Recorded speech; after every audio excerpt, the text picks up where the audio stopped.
The Almost Perfect Podcast. Welcome to the Almost Perfect Podcast, a celebration of fuck-ups, failures, and falling flat on your face. This is a podcast that believes you can learn from experience, but that experience doesn't have to be your own. Hi, I'm Bob Perfect, and I'm a functional fuck-up. Let's learn from somebody else's mistakes. And today we're learning from Nipho Hurd.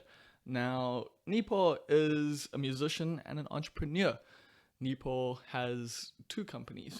She's got Tinz clothing, which is her thrifting store, and she's also got In Your Backyard, which is a company that she runs events from. The events company is a little bit newer. Tinz has been going for a while, and she's been making music for about the last 5 years, but music has been in her heart her whole life. Now, if you are in the Durban scene, you probably know Nipho. You've probably seen her around. You've probably seen her perform. She's very much become someone who's very much a part of the Durban music scene these days. And, she's doing her thing to try and make things better for everyone, whilst also obviously making things better for herself.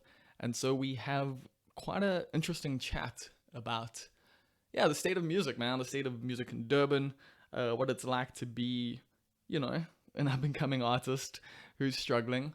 Which is, a topic we never cover here on the Almost Perfect Podcast. But we get into some very, very real shit. We talk about depression quite a bit because it's something that Nipho goes through. And, it's something I've had experience with at times. I don't like to really claim that I've got depression or anything like that because I haven't been to a shrink since I was like a teenager. So I haven't been diagnosed with anything in a while, so I don't really want to just go, I've got this thing, when, these things do have actual definitions and whatever. So I know I'm fucked up, I just don't know exactly how, and I need to go sort that out at some point. But yeah, man, we get into some very real stuff, and we get into, I guess, trigger warning, suicide does come up multiple times. But that's something I go through fairly regularly, and it's also, something that Nipho struggles with. So we talk about it, and that's also something we talk about, is the importance of talking about these things. And yeah, man, life's hard. Straight up, life is quite difficult, and we all have our things that make it harder. And by sharing, by letting each other know that we're not alone, that we do actually have each other to lean on, that whilst we are special and unique little snowflakes, that, we're also not that special or unique, that other people are going through the same things that we're going through, that other people are struggling with a lot of the same problems that we're struggling with. And for me, there's something, there's a warmth to that almost. It's like, it makes me feel like, not alone. And I appreciate that. And so I appreciate that Nipho shared a lot in this podcast. And at times it gets a little weird because we're both not that successful, and we talk at the audience quite a bit. I think this was one conversation where we were very much aware that we were being recorded and we were recording for an audience at times. So you're going to get a lot of advice. A lot of unsolicited advice from both Nipho and I, but we both learned a lot, and we both just share our experiences of this world of music in Durban, of depression, of suicide, and of good things too. So you're in for quite an interesting conversation. I definitely wasn't expecting things to go the way they did. I had other expectations of what we're going to get into, and you know how these things go now. It's a winding road that sometimes never quite reaches the destination it was meant to, and the journey is still enjoyable all the same. So I want to say thank you to all of you for listening in once again, and also if it's your first time. This has been going for over a year, and I'm reaching to 50 episodes just around the corner, which is quite a cool milestone. But I am nothing if not tenacious. So I have a feeling there's probably going to be 500 of these by the time I'm done. That's what I'm hoping for, at least. What else can I tell you guys about? I'm heading to Joburg tomorrow. I'm going to be there for 3 weeks. I'm actually going up to play Magic the Gathering. If you've been listening to this podcast or you follow me on social media, you know it's a card game that I play. And there's a pretty big tournament happening. So I'm going to go play in it because if you win, you get to go overseas and play some more Magic the Gathering. And I'd like to do that. It's kind of been a lifelong goal. So I'm hoping I can, have the cards fall my way and also make some good decisions that gets me there. But I'm also trying not to put too much pressure on myself, and I'm just going to try and have fun no matter what happens, which is easier said than done. But the cool thing is, being up in Joburg, I'm going to be having some dope meetings about the comedy festival next year, the Heat City Comedy Festival, which is something I put together. Although next year it's not just going to be I put together, it's going to be we put together. There's a few people getting involved that I'm excited about, and I'll share that information when it's necessary to share that information. And I'm also going to be chatting to quite a few people in Joburg. I've already set up a number of interviews, and I'm looking to set up a few more. So if you have anyone that you want me to interview, you can hit me up with an email at almostperfectpod@gmail.com. And I'm also going to obviously be posting on the Patreon account, just saying, hey, if you guys have any suggestions, leave them here, which is how we usually do it when I ask for suggestions. And if you don't know what Patreon is, well, Patreon is a cool website, tool, technology thing, money transferal system. It's basically a way that you can subscribe to this podcast and get a little bit extra. You get to ask questions, you get to suggest guests, and I sometimes do giveaways. Parable, who's a musician who is one of the people who is a patron on the Patreon account. He's won himself some comic books. I'm sending those off today. I was meant to send them a little while ago, but I'm actually sending them off today. And we've actually got a new patron on the Patreon account. Shout outs to Rousseau. That's the only name he put there, so I'm not going to say anything more than that. He's like McLovin up in here today. So shout outs to Rousseau, much appreciated. Big ups, new patron on the Patreon accounts. We're up to like 13 or 14 people now, which was amazing. I'm blown away every time someone actually puts their hard-earned money, behind this thing that I'm creating, because it's hard to have value with products like these, or to place a value on them, and it's hard to really make money out of them without advertising and stuff like that. And if you know me, I'm not a big fan of advertising at all, and would prefer to not have to do it.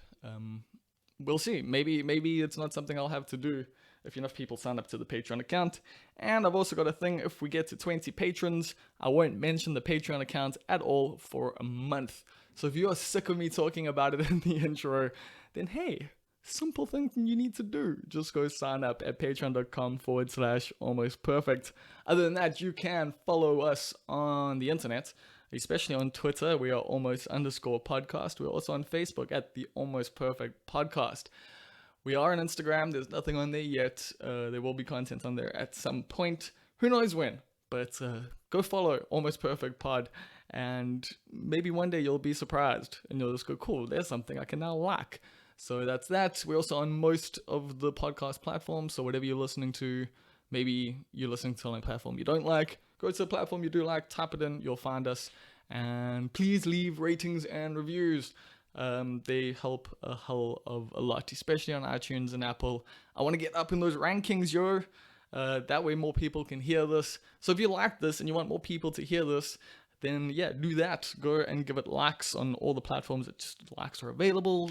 Share it on all the platforms you can share it on, and then leave comments and reviews wherever that is applicable. I think that's everything. I think that's all, the whole spiel. Everything you need to know before we get into this. So without further ado, here it is. It's the Almost Perfect Podcast with Nipho Hurd. So how you living, Nipho? I'm living. You're just living. Yeah. I'm not gonna say I'm living easy. I'm not gonna say I'm living hard. I'm living I've managed to live to this day. You've managed to live to this day. It's fair enough. That's quite a, like, I don't know, it's just a different answer to most people give when we start this.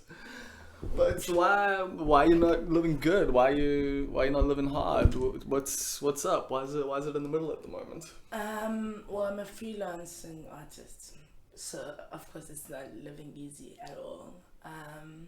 Another thing is recently I've just been, because like when you have like a job, you always have things that you're thinking about that are outside of yourself.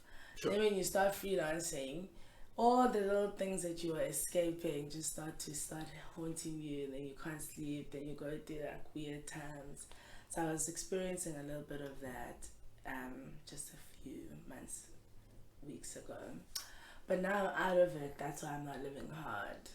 And I just moved to my Kunya little place, and it's really nice. And yeah, there's food in the fridge. Like, I can't complain. Can't complain. I don't know. I feel like you probably could still find some things to complain about. No, you know what? That's when you hold on to the negatives, and I feel like your negativity can start to feed into like your life being negative. That's one thing that I was feeling. Yes, I was feeling, because I was like, it was almost like I wasn't like fighting my shit, I was just being negative, and whenever something bad happened, it was just like, failing my life, doesn't matter, take me now. And I would just feel like, because I was, all the shit that was good that was happening, I wasn't concentrating on it, so it was like, it's not even happening, so yeah, and I don't know, I should have I could have probably been able to get over that little patch a lot easier if I was able to balance everything out and be like, this is very shitty, but what can I do? Because there's always something you can do, even if it's just to go to the park and smoke a blunt. Just like, get out the problems, yes, it's here, but like, let me just do this right now instead of just dwelling. I was like, oh yes. Oh no, I get like that too, man. Like, I can definitely, like, I've had a fairly similar experience, I'd say, and maybe not the exact same, but definitely being like on a downer, but at the same time like looking forward and like trying to figure it all out, but also going like, what's the fucking point? When you think about death, that's when you just like, what's the fucking point?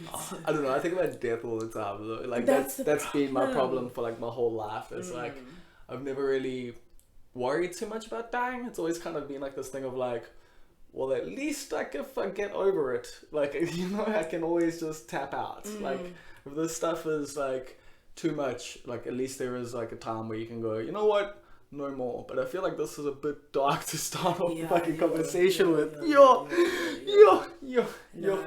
Don't think about dead people. Just don't fucking think about it. Or just don't like think about it, but just know that like life does always get better. Like that's the one cool thing. At least it's like, yeah, no matter how bad things have gotten, they have tended to typically get better for me and for you. Hey. So at the moment, like you say, you're not necessarily riding the highest wave, but you're doing pretty well. I mean, you were, on the Red Bull website with your newest release with Loki. That's pretty cool. That's pretty big. Like it's quite nice, and that track's been doing quite nicely. Like you seem to be getting out there. There's been some decent press about you. Yes, no, it hasn't been too bad. Like I've managed to, because like I've been doing music for a while. And I've always had, How long is a while? A while is, I'm 25. 2015 I was 21. Yes, okay. That's the maths. So 4 or 5 years, okay. Been doing music for a while. And usually, like people will do music for about a year, start releasing, dropping whatever. But I've always had this like, okay, firstly, it's, I don't know, maybe if it's perfectionism, is that the word? Yeah, that is the word. Yes. Or if it was always just a self-doubt, I've always had like little demons in my head just going, my G, you're not even really like you that. And every artist out there really like that. And I was always just like fuck. And so what I did was like I strategized. I was like, fine, since I can't, I can't find the strength to release, let me perform. Let me still make original music and perform and see if people fuck with it. and the people were fucking with it. And then I was like, ooh, now if I drop, there's an audience waiting for it. So it was sort of like a strategy type thing. Then I dropped one track, and then I was like, ooh, I can't just drop it and then drop another one. I need to feed it to the people for a long time. Hey, and then it started getting noticed in the right places, and I was like, this is a good strategy. Well, that is a good strategy. You know, and then I was like, dude, number 2. And it went on the range, and I was like, East Coast Radio. I was like, hey. And I was like, super excited. Then I was like, oh, I'm going to drop my EP. and then I ran out of money. I was going to say, that's a good build-up. Yeah. And it would have been the perfect time. And I ran out of money, and then I was like, you know, I could still drop it, and, you know, people are expecting a little something, something. And I was like, but who am I to rush everything and give it my, like, 10% when I could just fucking wait, carry on performing because I'm still getting the gigs, carry on performing and just give people what they actually deserve, what my EP actually deserves, because I feel like it's such a representation of who I am. And like, if I'm not dead right now, maybe I can drop it like in 2 weeks because maybe Bob's gonna give me like $2,000 or something. Or like, I'm glad you think I've got $2,000 to give. No, you know what I mean? Just if you ever had, but now you know. But there's some more patrons on the Patreon for this. Someone listening to this might there you go. $2,000. But also, I mean, there's the option, well, the cool option with this whole thing, like with the live performance aspect, is you can, you know, fundraise essentially through your gigs. The more, exactly. like, I know a lot of people, like a lot of bands used to do that back in the day. Essentially, you know, they would put away like $200 per gig, and I know that's tiny amounts, but you're doing enough gigs or whatever. And yeah, then you've got like 5K and you can record like an OK EP, like, you know, depending on where you go and who you go to and stuff, you can actually get something decent out of that. Exactly. I mean, even these days you can probably get something decent out of that. But at the same time, well, actually, why don't you maybe do like a Kickstart type situation? Kickstart. Yeah, like crowdfunding.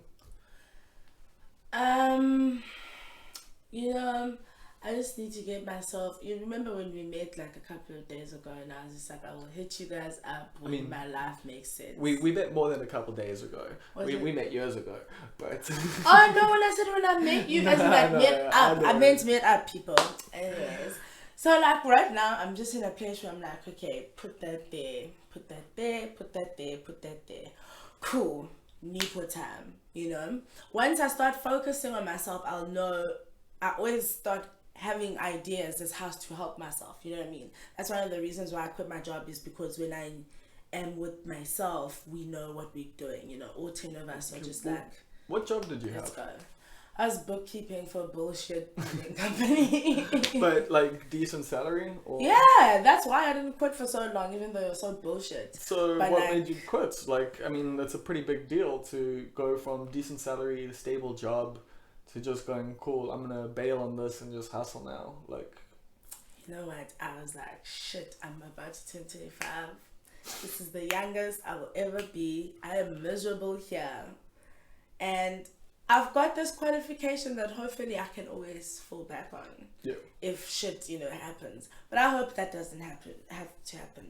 But I was just like, I just wanted to just do something for myself. You know, I've always been in that position where I'm doing things for money, where I'm working, where I'm putting my music and my drama and my acting and my writing as a side hustle instead of just making it, because it was the only thing that ever brought me joy. And I was just like, my music is good. And I had like a friend of mine who used to perform with me, Joshua Swanson, and he just believed in my music like it was just going to. My boyfriend was always just like, oh my god, is this the new track that you recorded today? Oh god, this is amazing. Anyone who ever heard my music was always doing that, and I was like, fuck it, if it doesn't work out, at least I tried. But if I wait until I have more problems when I'm 28 and I have a child when I'm 30 and maybe I've lost a leg and whatever else, like, I'm never going to be able to do it the same, you know? You're worried about diabetes.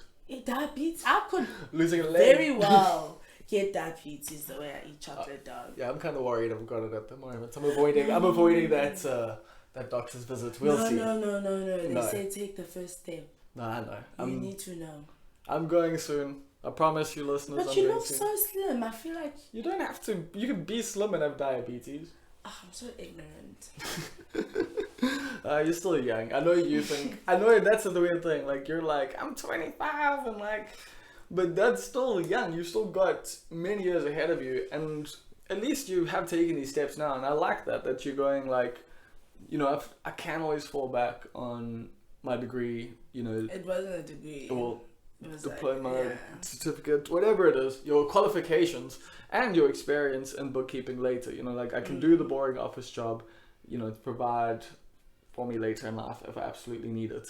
But, like you say, it's pretty difficult to pursue your dreams once you've got more responsibilities. And I think a lot of people like realize that. I think a lot of artists realize that. And it's hard when you have a job and then you're also working on your side hustle, and neither your job nor your side hustle is getting the full attention. So you're not good at either of them. You're not the best you can be at either of them. And so like it's a scary thing to do, but at the same time it's the only way to really make your career as an artist work. Well, not the only way, but for people like you and even people like me, the way to make your side hustle work is to make it your hustle. Like or else it just always becomes like I released a few songs when I was in my 20s. Like I've got a lot of friends like who over the years did that, and I'm sure they're very proud, and I'm not dismissing that at all. But if they wanted careers in music, maybe the day job got in the way a little bit, and now they've got great careers in their day jobs, and they're no longer musicians. And or some of them are musicians on the weekend, and that's cool, and they've got their way of doing things. And I guess that is also the thing. It's all about figuring it out for yourself, how you want to make it work. For some people, they love that comfort of going, you know what, I'm going to make 30K a month, and I'm going to just, have a house, have a mortgage, have a wife, have a kid, have, that life. And on Saturday afternoons, I'll go sit in my recording studio and make songs. The 2000s need to hear that. You're allowed to also be a secretary. You want to be a doctor. We don't all have to be rappers. You don't all have to be singers. You don't we also need people in their day jobs. I think all the 2000s are just like, fuck a day job, fuck a 9 to 5. I'm gonna be rich. But you've done that. No, but because it's my calling. But that's also another thing we need to talk about. What is their calling? Have you heard some of the stuff that they be dropping? No. That's another thing. Is like, let me tell you, we were not all made to sing. Some people I've even noticed can sing, but aren't made to like be a star.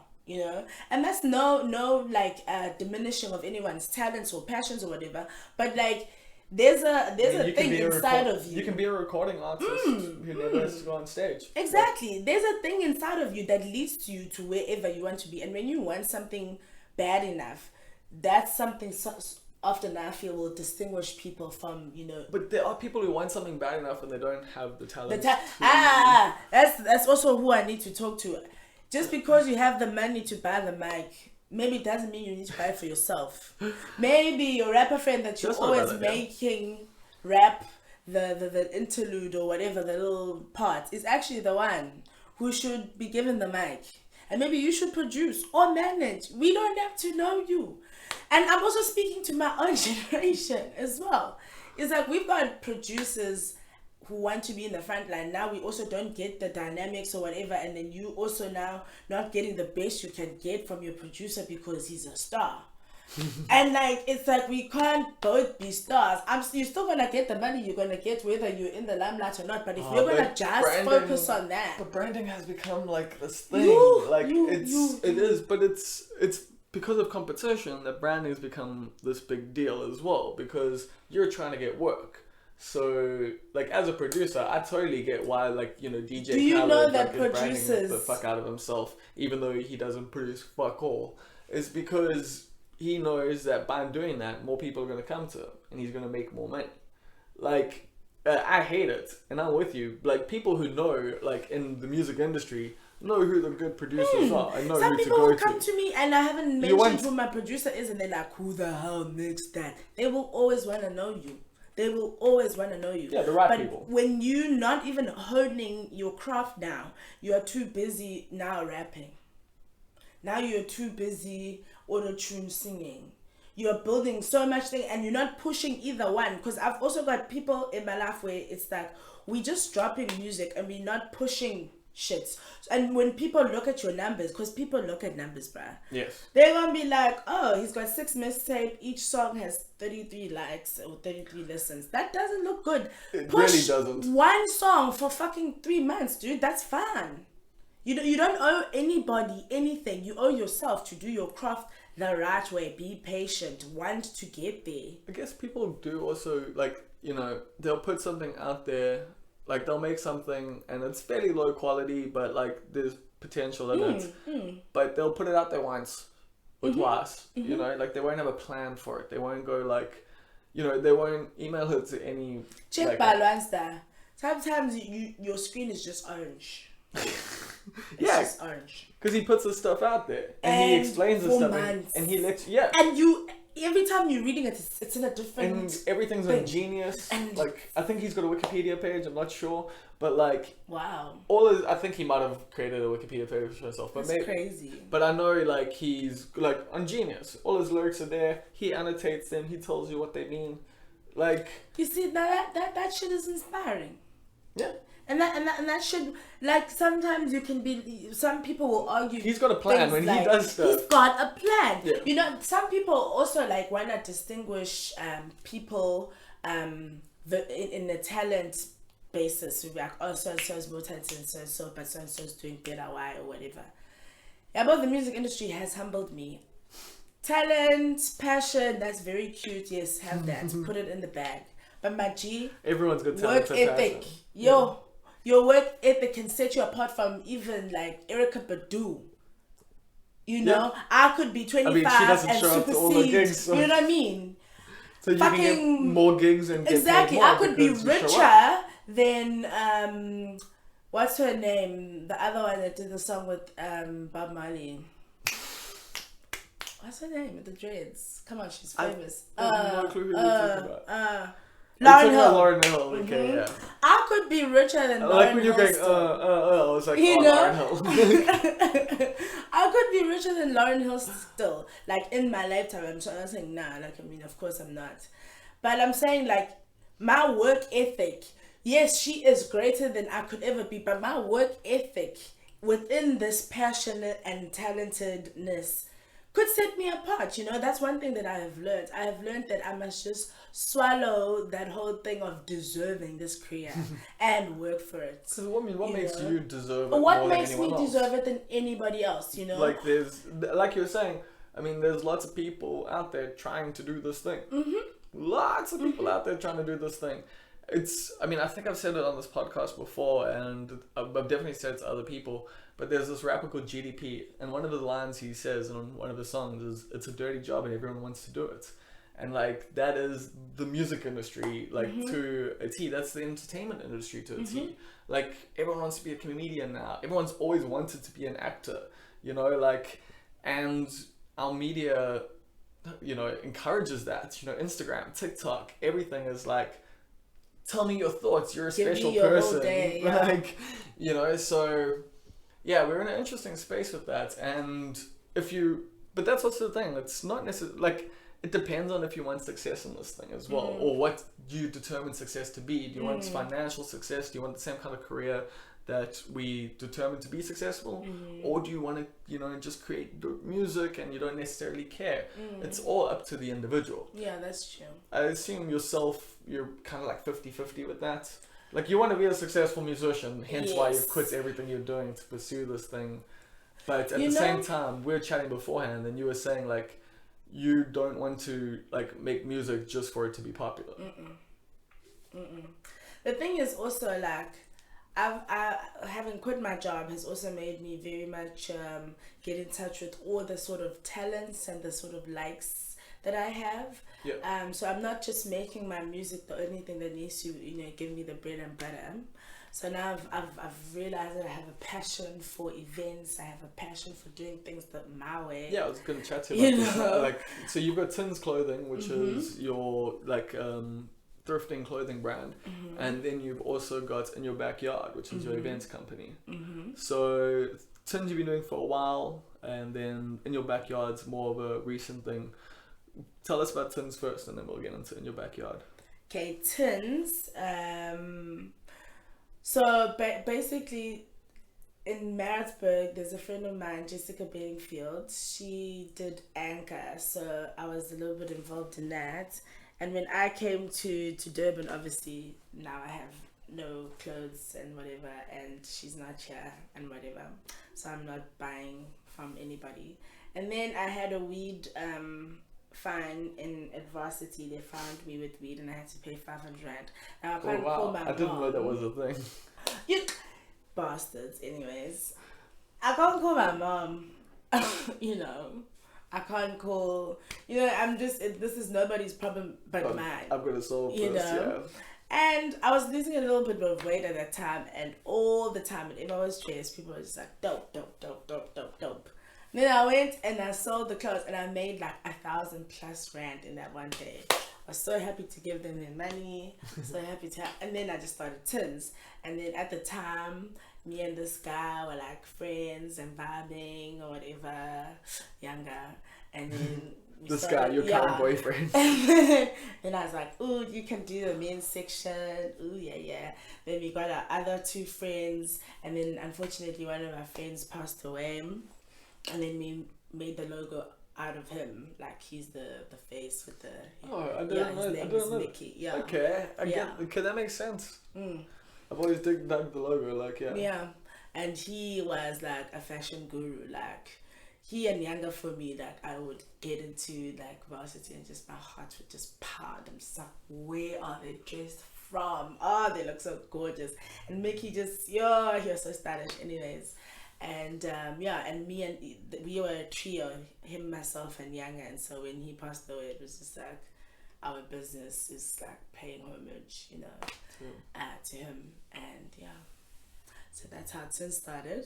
And then In Your Backyard. So basically, like in Durban, if you're an artist in Durban, you know you're underpaid. you know people don't take you seriously. You know people just want to build things on top of you, have a nice night, and then thank you for singing and entertaining the people, but really whatever.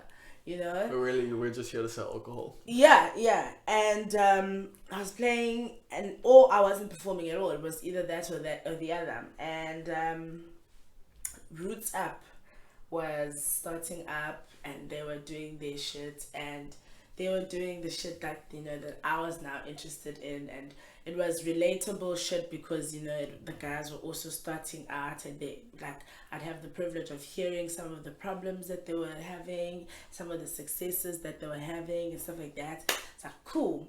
And then I was just like, I also want to do my own shit as this girl, with my brain, because as much as I like their shit, you know, I want to do the shit that I think of the way I like as well. Yeah.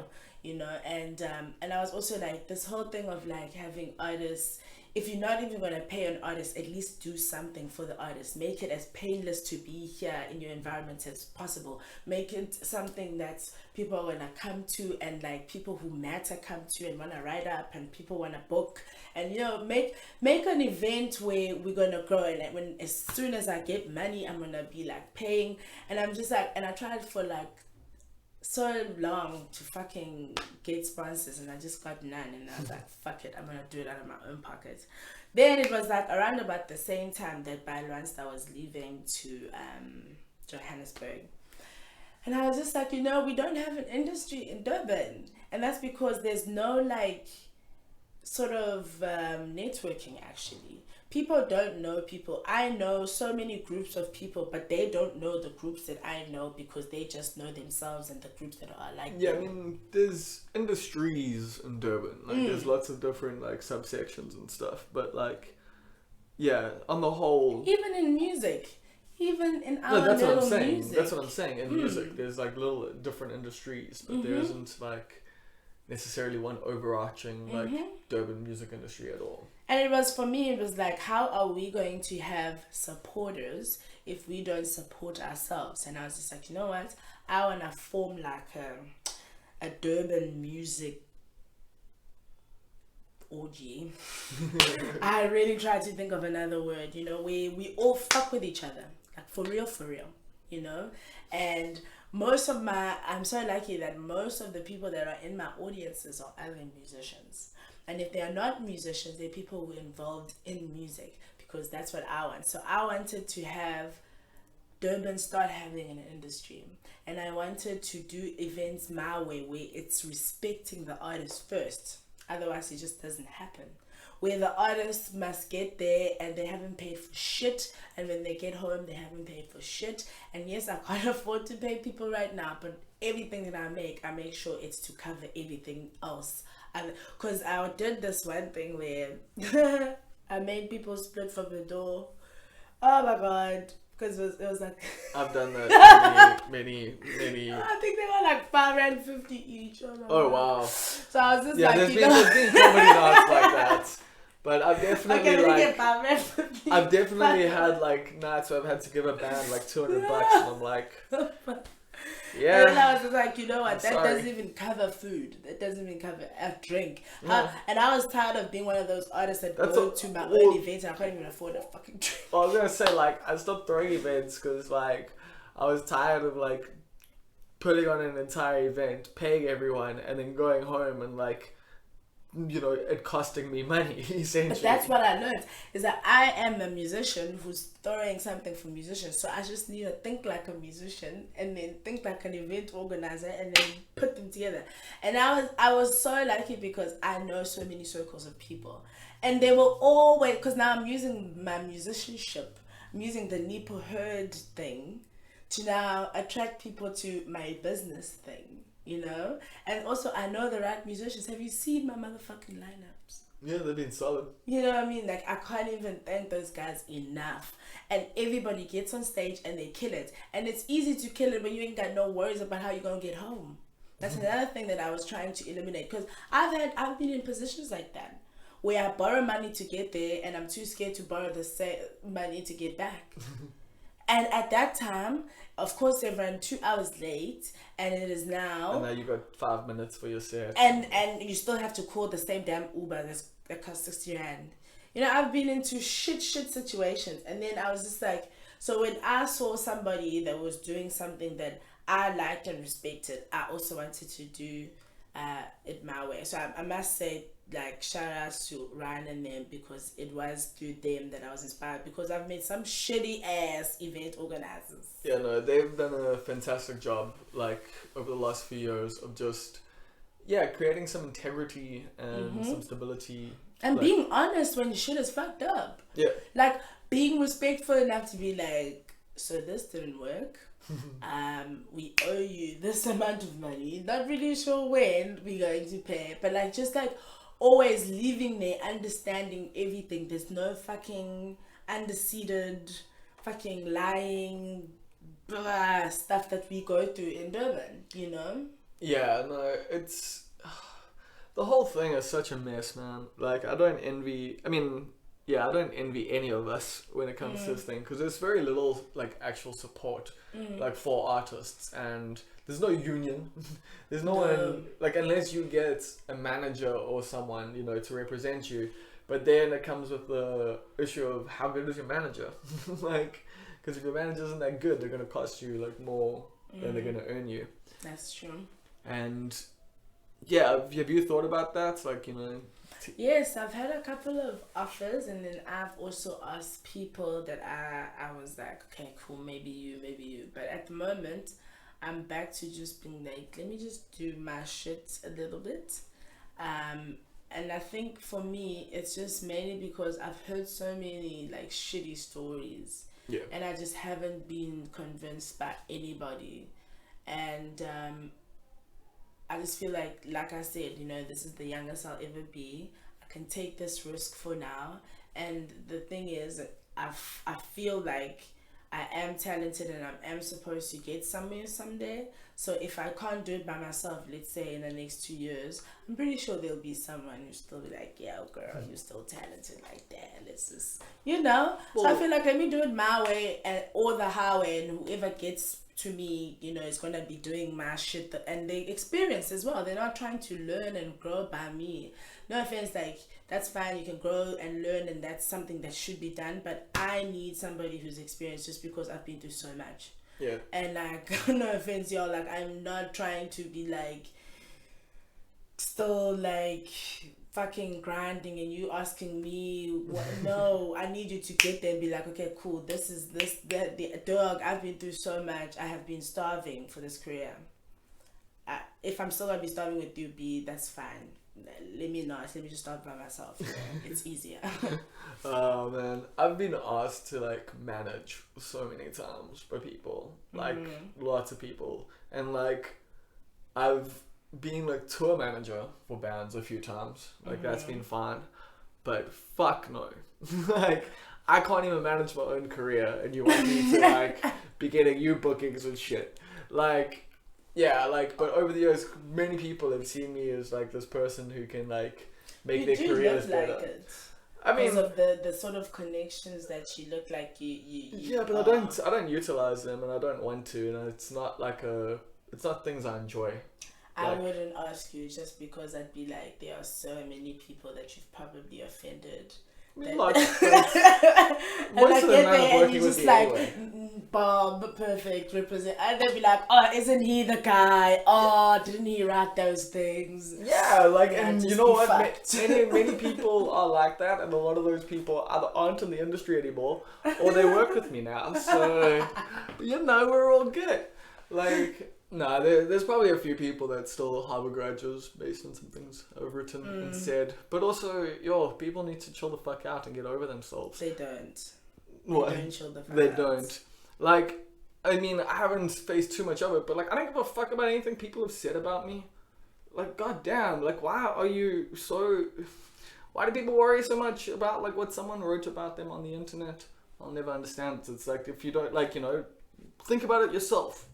Like, if there's valid criticism in what they said, then cool, take that. If there isn't, then just go fuck you. But then I get why people then hate that person, and sometimes that person was me. So, fair enough. You've rubbed some people the wrong way though, haven't you? In this industry a little bit. And how's that working out for you? Like, no one serious though, but no one's serious. But you also like, I mean, you speak up for yourself quite a bit online, especially in that. Like, have you found it's had a negative effect or a positive effect, or has it had an effect? I think it's a two-way with this one. There are times where I feel like maybe I should have just shut up, especially since I am building a career and I don't know who I need yet. I don't know who it is that could see me and take me somewhere, you know what I mean? And now I've said something and they're just like, isn't she that Nipho Hurd chick that said that shit? But I also am where I am, which is nowhere but somewhere. Because I don't take shit. Like, yeah. I really just have no time. When you understand that you are going to die, then you understand that other people affecting the way you live is just absolute bullshit. And especially being a girl in this male-dominated industry, a lot of things are happening that I'm just like, that's fuck that, fuck you, And I understand that often it's looked at as that males can help our careers.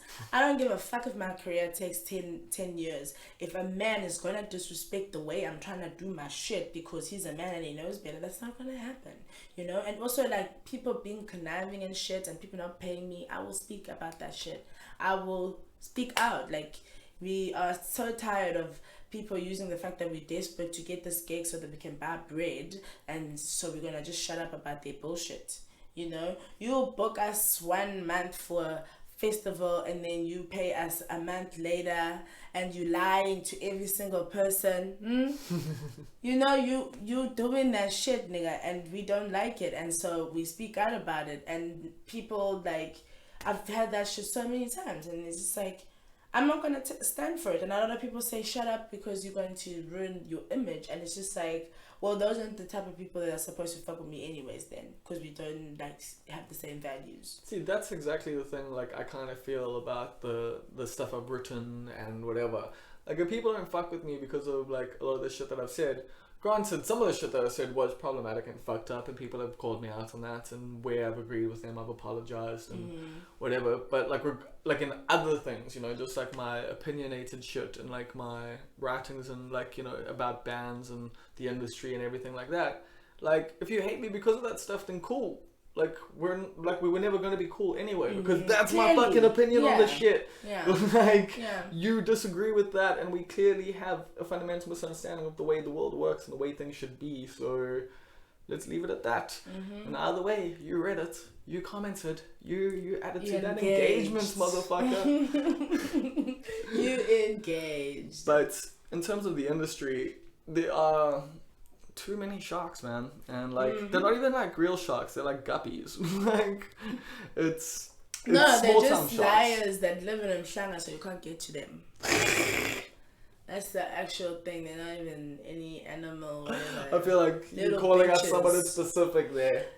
A group that makes all their money from the back of musicians that don't pay, and then we seen your stories, bruh.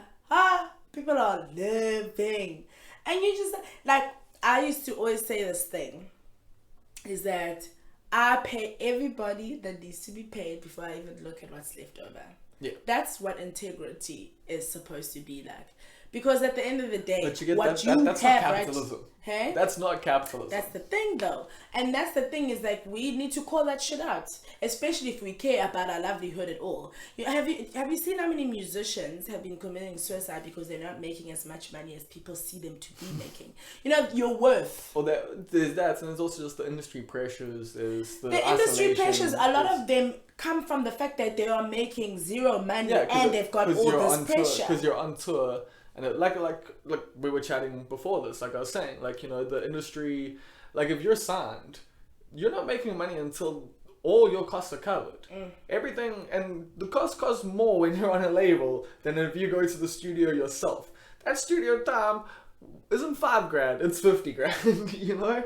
And so your album that could have cost you like $50,000 to put out is now going to cost $300,000. That's crazy. Like, and then, you know, they're gonna recoup all those expenses and all of that stuff on all the sales. So yeah, you've sold thousands of records, but you're making like 25 cents off of, you know, the 150 rand per, you know, record sale essentially. And yeah, like, I get it, you're on tour and it's the same thing. You know, they're recouping all the expenses for your hotel room. Isn't, you know, fucking $1,000, it's $9,000. You know, and at least if you like have your own ownership of that shit, you know, okay, I'm gonna go sleep at the Backpackers. You know what I'm saying? You've got that sort of control. And for me, I feel like being an independent artist also allows you to be honest with people. Like, I'm fucking broke, bro. Yeah. Like, don't look at me if you need help like that. But when you're on a label, and you tell people you're broke, you can't. You cannot tell people you're broke. When they know you signed, they're just like, that's stingy ass motherfucker. Of course they get there. And so many artists have had that sort of like imposter syndrome with themselves. It's like, am I actually even an artist? I had that type of stuff when I was just like listening to myself on the radio and eating noodles. I was this is so hectic to accept. It is, like, I can only imagine what like that must be like, because, you know, you grow up your whole life hearing songs on the radio and you've got this understanding, and then it's like now you're that person. Like, it's made me so disillusioned being like who I am, like being in the industries I've been in and stuff. Like, I don't see anyone as stars anymore. No, bro. I'm just like, oh, you got there. Yeah, like, that's it. That's the only difference. I'm saying, oh, so you there already? Yeah. All right. Now it's like I've fucking cracked the code. Now I'm just like, oh, not everything is as it seems. It's like everyone's the same. Some are just like higher up on the ladder. You know? It's essentially capitalism. Yes. It's a fucked up situation, man. But it makes things feel tangible, though. That's one thing that I like. I feel like because now it's. You've seen, because you've also worked like on the back end of other events and stuff like that, and you've dealt with big stars and stuff like that and their management and things like that. So you've seen how the industry actually works.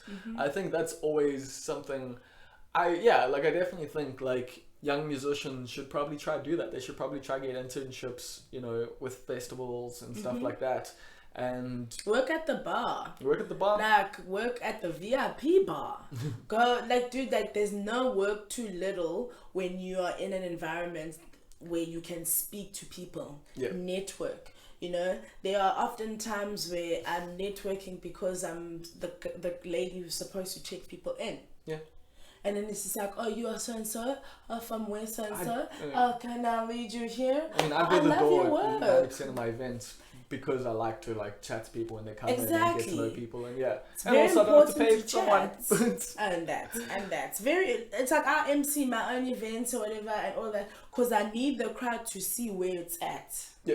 You know, I am this thing and I want you guys to support this thing through me, through us. I want you to connect with you guys. I don't want to be like so you know those people where they run events but you don't even know who they are. They're too important. They're at the back, they're in the VIP, someone's pouring them drinks. I want to connect. Yeah, I mean, it's different appeals for different things because like some people are like turned on by that, you know. They're like, yeah, man, like, you know, like how cool is that guy at the back there, like, you know, with those bottles of champagne away from everybody, like, but that's not the life you want to fucking live, which is, you know, what's dope. It's offering something real and alternative. But I do think like, yeah, finding ways to, like you say, like, you know, doing the MCing or taking people off, like, you know, the list at the door.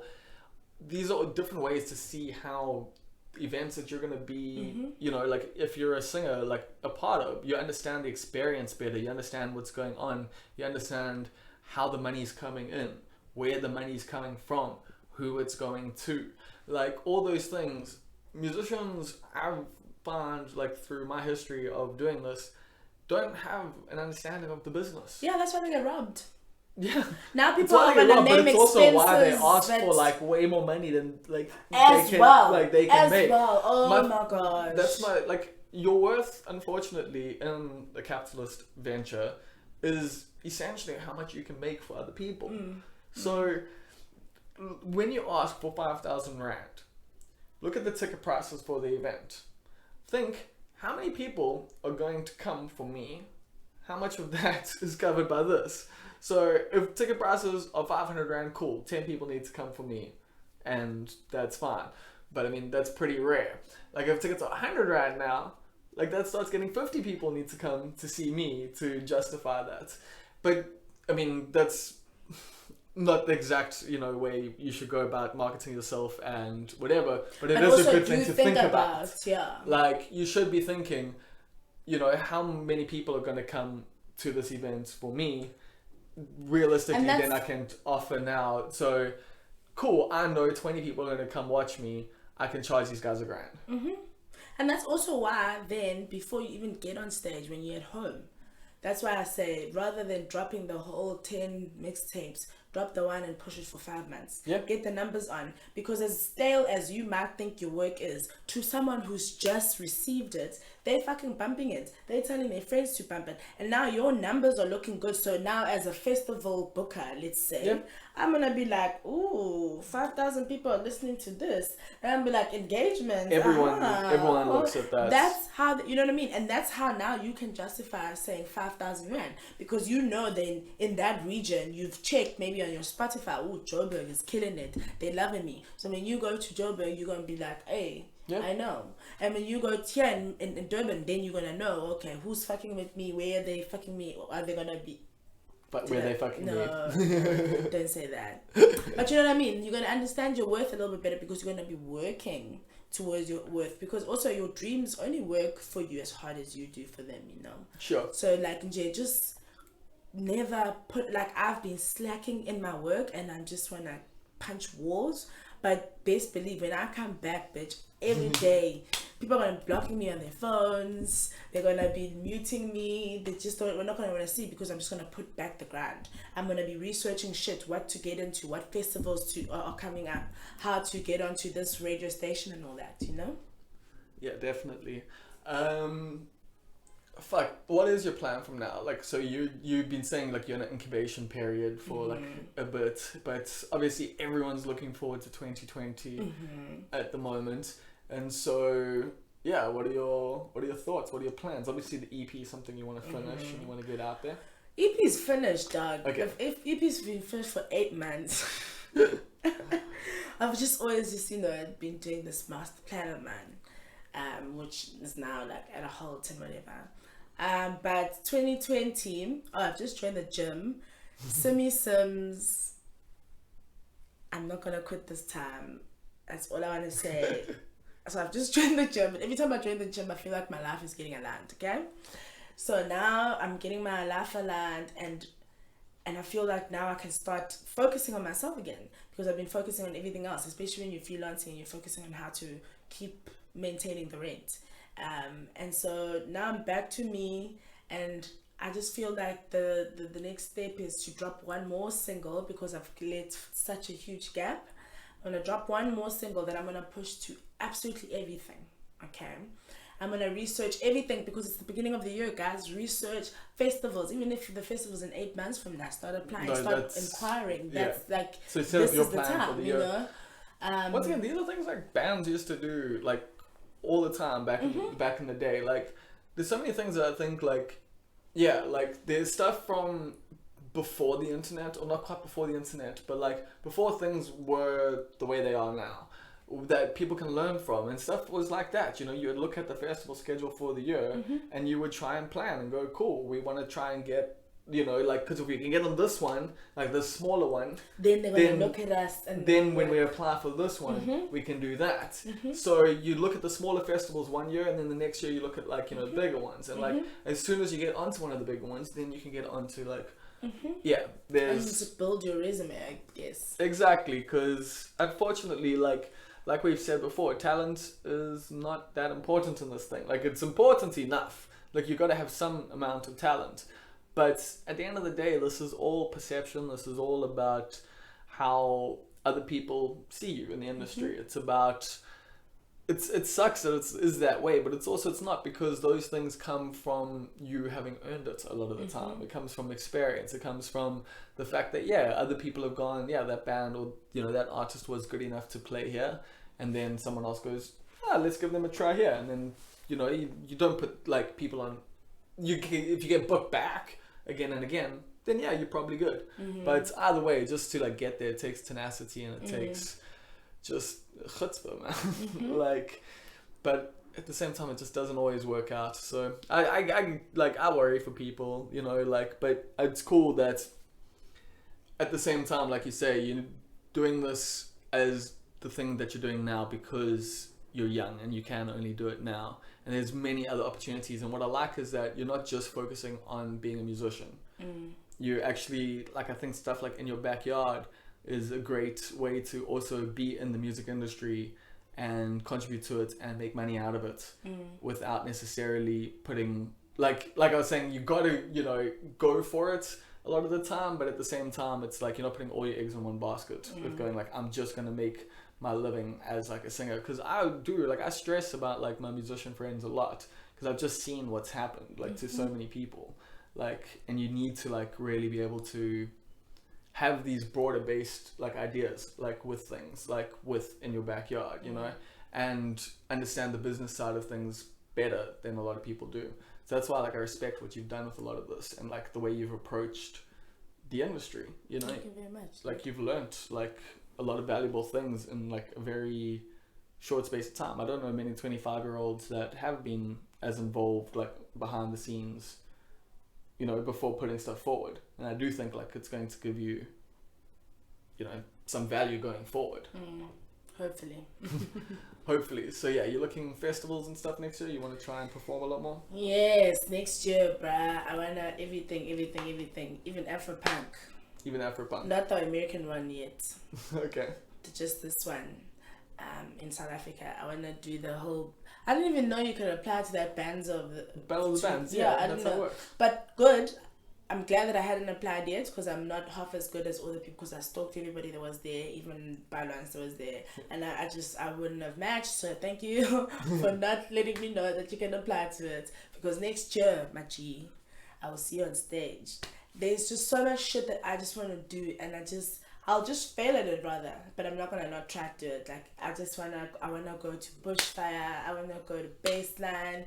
I want to go to America. I don't even know what's gonna be happening there, but whatever festivals I can get into, America's I will like do the one it. country I no longer want to go to. That place looks batshit. Like, It looks. Can I tell you something? Is that I don't even want to stay for that long, especially because of my skin color, and especially because I don't even understand the rules of the streets. There seem to be so many, and I'm obviously the not a street psychology of person. that country is It's like crazy, ooh. and there's just everything's fucked. But I've always said to myself, I want to go to America, bro, and I go. For me, I'm like, I've always wanted to go to New York. Yes, And me like too. maybe I still will. Like I'd love to perform in New York, but Oof. once Trump's gone, like I definitely the temperature there is not conducive to me. Like I would not survive in that country. Yeah. You would probably say something.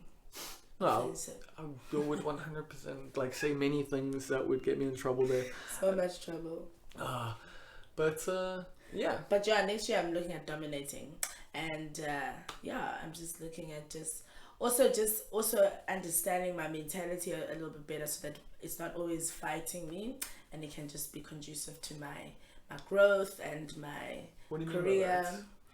So I have like depression, but like it's just like I don't even know how I to. figured from what you were saying in the beginning. Yeah, like, and it's just my head is always fighting me. Like everything can be going right, but if whatever is happening in my head is happening, I can be in a place where I feel like it's better to die. Yeah. And it always just happens, and like I can see all the beauty, but like it's just not inside me. Well, so that's so relatable. Fuck. Yeah, and I just want to own my head, because if I give myself 3 days instead of 2 hours of just trying to talk to myself, I think maybe I'll succeed. Because I give up on myself way too easy. Because I know it's not the reality, but it becomes my reality, and that's what. And then it stops a lot of things, you know. Then for 3 days I'm not going out. For 5 days I'm not speaking to anybody. For 5 days my boyfriend doesn't know how to get through to me and talk And the to whole me time and you're love also me. just like telling yourself like a negative, like, all the script negative the whole things time. ever, and it's just like everything that And you've done the doesn't problem mean is anything. like you like it's negative stuff, but you're saying it's realistic. Mm-hmm. Like that's my biggest issue is like I'm like I like have a lot of negative thoughts and stuff, but it's under the guise of no, that's just the way things are.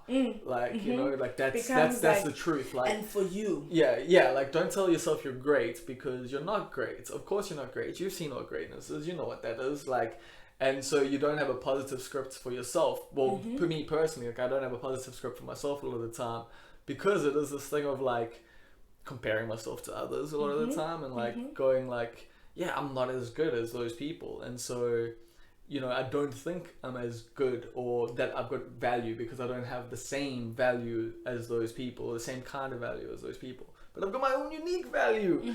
And it's so much more valuable, no offense, than the other people. Like when you actually start understanding your inner greatness and just the purpose that you are here to fulfill. I honestly always feel like, you know, whenever I'm having my good days, I understand my purpose. Yeah, you know? I get you. But then the bad days come, and it's like snake in It's your like you ear. don't have no purpose. Die, and then everything that's ever happened in your life that you've never dealt with comes and tries to swallow you, and you're just like, but I have dealt with you, actually. Yeah, or maybe I should deal with you. Like, you know, many times before, and then you start blaming yourself for like, maybe I don't want to recover, and then your head just it can make you the enemy. It can make you, then it just slows down your efforts, and it makes you feel like your efforts aren't efforts, or just, you know. Yeah. And when you listen to your music, and like maybe you listen to your podcast, or fucking hate listening to these things. Okay, well, I have to edit the thing them, that you yeah. like, Bob. So when I then listen to my music after I've had this soul crushing like 2 weeks, I'm like, what the fuck? Dude, did you just hear that verse? You know, I become that person that I actually am, that I'm supposed to be, that quote unquote queen. You know what I mean? But like not in its shallow term, but like in that in depth is like, for a reason, and when you're dying, it's not gonna be in vain. It's for, you know what I mean, like all these passions and all these feelings, and also like the ability to relate comes from the fact that I suffer from depression. There's no way that I cannot be, and I feel like that's when I then think, okay, cool, then it does have its perks. Yeah, that's something people have spoken about. I can't remember who, but like stuff online, like it's crazy, like, because that can also create like a negative vibe where you're like, this thing makes me creative, you know, and like, you know, like I need my depression, I need like to feel this way, like, you know, it's making me better. Where, yeah, like you can still be creative like without it, but yes, it's also, but that's the thing. It's not that makes you creative. It's that you can be creative about those situations and about those feelings and about, like, it can be a release in a way to deal with it. More so than it's making you creative. You are creative yourself. You are very creative. Like, I used to think that that's the only time that I could write, but it really was the only time that I had time to write, because I was locking myself in the room. You know what I mean? Yeah. And like, also just I've now understood that like, depressed. Magic. I'm here. I write magic. But now I've also understand that I can write the same depressing type songs if the beat is right, even if I'm happy. It's just, I can just, you know what I mean? So for me now, I feel like I'm at a point where I am done with depression. I know that's such a fucked up thing to say. And it's gonna come back 2 weeks from now, probably 3 days, maybe even tonight, just to show me who's boss. But I feel like what I'm done with is the victim mentality of just allowing it to be my will. I feel like I love it when I'm like this today, like how I'm feeling right now. I'm really attracted to myself when I'm like this, and to have this thing be taking this joy that I feel and the joy that I'm able to give to others is not going to be something I'm going to entertain anymore. I know that it's a sickness, and I need to dwell on the fact that I am dealing with the sickness and I'm not dealing with myself. Even when it teaches me and wants me to understand myself, I'm going to be like, no, dude, no. And I'm going to listen to the positive things. Even if I don't want to, I'm just going to try. And when people want to be there, I'm going to be fucking allowing them. Because that's another thing about depression. You're just like, oh no, I just have a runny nose. Oh no, I just have a project to finish. Yeah. Oh no, I'm just cooking for the next 3 weeks. Sorry, can't meet, you know? And like, but yet you can exert it in so many, and people understand, you know, like, and also like, I just want to say to people who are around depressants, it's just as strange to us.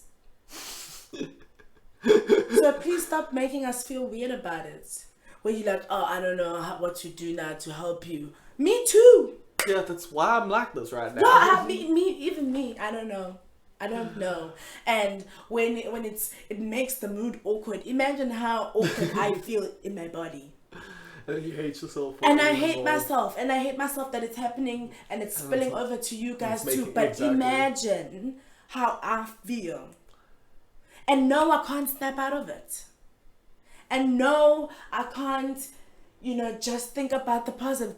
Just please understand that I want the same things that you do. That's all I want to say. Because then there's this thing of attention seeking.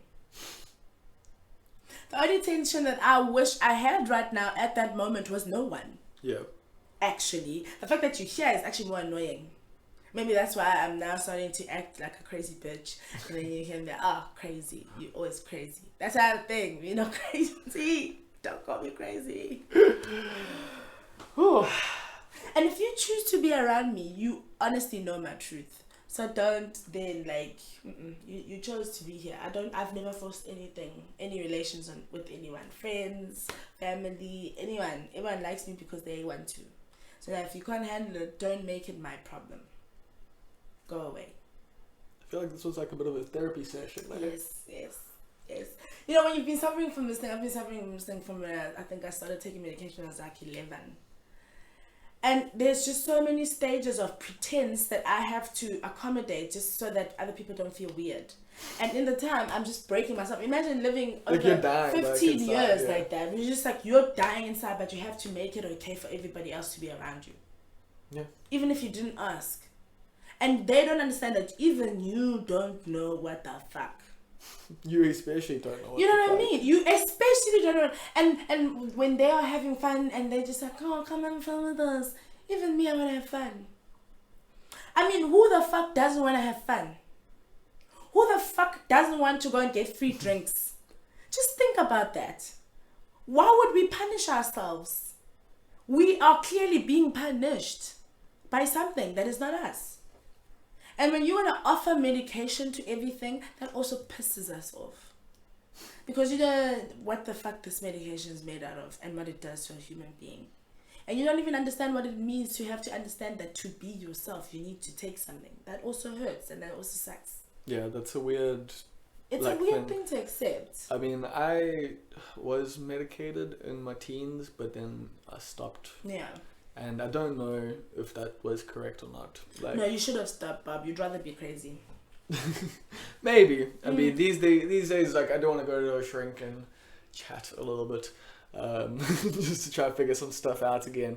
But yeah, like I definitely don't miss being on meds. But then maybe I didn't need meds as much because I do think for some people it really does help a lot, and it depends on what issues you have. And like, so I like personally, I'm just saying, like, if you need meds, please take your meds.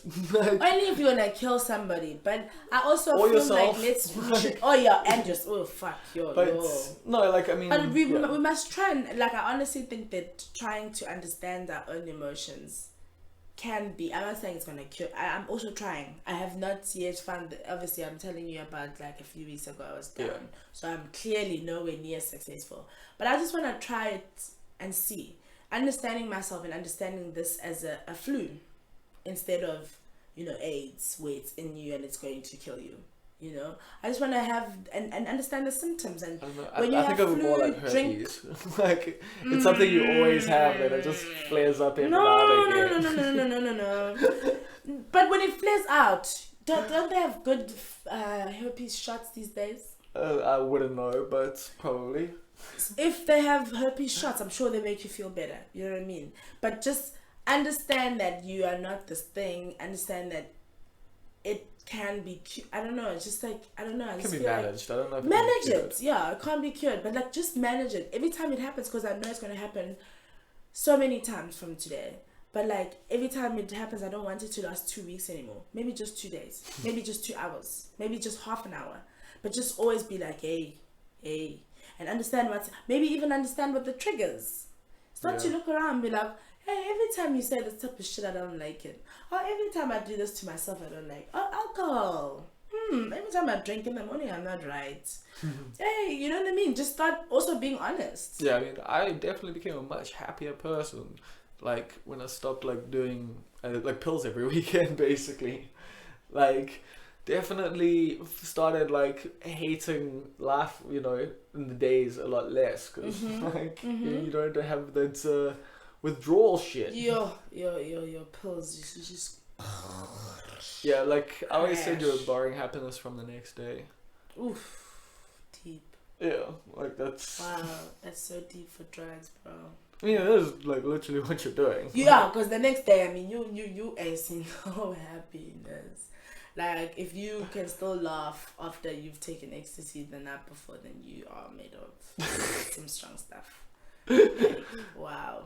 Yeah. But yeah, like, I just want to try and see, and just like also be honest if I'm causing it myself, you know, like because there are some things that I do, and then instead of dealing with it, I just spin out of control and I go crazy. Yeah. And I'm not rational and I'm not whatever. While it is like a disease, like you do have some sort of like responsibilities within it, like, and you know, self controls within it, possibly like you can try and take actions to make the situation better, to not delve as deep in. Although once again, that stuff is fucking difficult. It is very difficult. Like, yeah, it is difficult. But I just want to try for myself, you know. I want to live a fulfilling life, and I just feel like I'm getting over wanting to die every 3 days. You know, and I just want to see what it's like to just and also just to be honest about your traumas, not to everybody and let the whole of the nations know everything if they don't give a fuck, but like just talk to the people that you are in love with and people that are your friends and your family, so that they also then have the open window of understanding, okay, I'm choosing to be here and this is what I need to deal with, or I'm not. Yeah. You know, because we are also then forced into a corner of being fake. I don't know, you're fake, hey, you're smiling all the time, you're fake, because people don't understand you. But now, give them the chance of understanding you. And if they can't take it, do yourself a favor. Be kind to yourself and let them go. Yeah, I mean, I think, like, not to... I mean, we've been talking about dark things the whole time, but, like, I do also think, like, the suicide thing, like, sometimes can be because of that. Because people feel that they can't actually express their truths to the people that are closest to them. And so... People only ever validate depression when you kill yourself. A lot of, I don't know if only, but well, yeah. not only, but like, and also people don't just kill themselves because of depression. Anybody that like understands mental illness really understands it. The thing that frustrates me is just whenever somebody does kill themselves, the thing that everyone says is talk to your friends. And no one ever talks to me. And that's the thing, that's what I'm saying. Is like, when someone is dead, then everybody understands the tactics that help. Everybody understands that it does exist. But then everybody you never see those tactics get used. And then you just like, you're living there like, oh, you're checking people next to you posting, this is what depression looks like. And you're sitting there depressed. And you're just like, you're like oh, yeah, I'm sure you understand. And you're like, I just spent like half an hour thinking about killing myself. Like, and... you're busy posting about checking up on your friends. Mm-hmm. It's like, I mean, granted, I've also got the responsibility for reaching out and like stuff like that, and like, yeah, it's hard. But it's at the same time, instead of posting about reaching out to your friends, reach out to your friends. Actually, reach out. The thing. Yeah, because unfortunately, I think. Yeah, it's been an interesting chat. Definitely not where I thought we'd go, but I'm glad we've discussed a lot of this. And I don't know, like. I know the people listening know that we're not mental health professionals and we're just speaking from our own experiences and our own, like how we deal with this shit. And hopefully it does help other people out there. Because, like, you know, we do need to speak about these things more. We do speak about them more, but, like, I do think we need to speak about them even more than we do because it's stuff that... you know, we're starting to realize more and more people deal with. Like everyone, like I genuinely believe everyone's got like some sort of mental illness. Like at this point, the way things are defined in that, like the way we've like psychiatry's gone. Pretty much everyone's got some sort of shit that like some craziness that's driving them. Like some sort of thing that like is, but there is no normal. Also, like there is no like, and that's also the thing. It's like. You know, we think all these people are normal, and putting them in inverted commas, like, you know, are completely fine and stuff like that. And then you start hearing about, like, oh shit, they go through same issues. Like, you know, it's, as someone on the come up or whatever, like, listening to famous comedians talk about imposter syndrome, you know, is incredible. Like, you know, like, so it's like, you know, to hear people talk about depression, to hear famous, you know, successful people talk about the things that I go through now, definitely helps me feel like it's okay, like I can get through it. And like, so I definitely think, yeah, we do need to just talk openly about it more, but also talk to each other more. Like, literally, like, talk to your friends and be like, hey, how you holding up? And not in like a real, like, how are you doing way, not like, you know, I'm good. Yeah, like a proper check-in. It would be useful. But yeah, I think this does bring us to the end. This has been very interesting chat. I think people are going to learn a lot from it. I think we're also going to learn quite a bit about it, about ourselves when we listen back to this one. So like whilst I say like I usually hate listening to these, I'm gonna edit them, so I listen to them about 3 times before they go out. So once they're out, I'm like not gonna ever listen to it again because I've got to hear myself. And you like, I know when people are listening to this, they might be like, "Oh, that was a stupid thing to say." Even me, even me. I know. Don't worry. I know that was a stupid thing to say a lot of the time, and I have to hear myself say it 3 times. Yeah, every time. Wake up in the middle of the night. Shit, I said that. Yep, and it's there forever. But yeah, thank you so much for your time, and I am looking forward to seeing what you do with 2020, like both musically and within your backyard. I think in your backyard's got a lot of potential. Sponsor me. Yeah, sponsors is definitely going to be a way to help with that. But get your proposal game on lock, yo. Friend, you don't think... You know what it is, though, that just before we close, that I've noticed about people who sponsor people, they actually want to see what you've done. Yeah. So don't be discouraged. You need a proof of concept. Just do your thing and do it to the best of your abilities, and then they're going to notice. And then when you send your proposal, they know what's up. I mean, when I got 20k from Jaeger for Phantasma, it was because I've been doing events for like 2 years. Like, you know. Exactly. It's like there's proof. Yeah, so they knew I'd been doing the work, stuff. and I was bringing in acts where that was worth their money, you know, to spend on, and they, you know, like saw, like, yes, this was the thing. And, you know, other events I've done, people have been like, nah, not good enough, not for us. And like, you know, that sucks, it hurts to hear. And like, I fucking, yeah, like, it can like really fuck with my ego and really fuck with like my, not just my ego, my like thing of like value, being valued. But I also know that, hey, maybe I need to just work on things a bit more and shift it, and look at different brands, look at different people to get things. So there are always ways to make the things you want to work.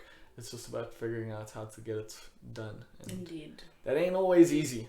No.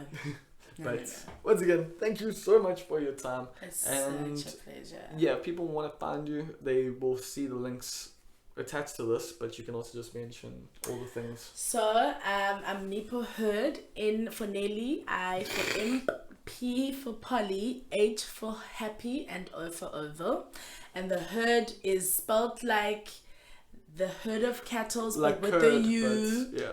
not an E. Alright. And then you can find me on all the socials as Nipho Hurd. And then also my music is available on Spotify, on Apple Music, it's on Amazon, you can buy it, I don't even mind. You can find it on iTunes, YouTube, basically Deezer, everywhere my team, everywhere.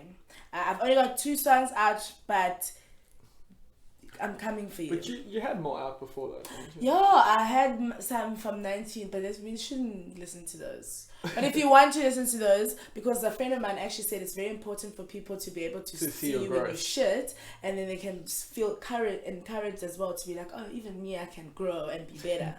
So actually maybe go listen on SoundCloud. Nipho Hurd. Cool. Thank you so much. Such a pleasure.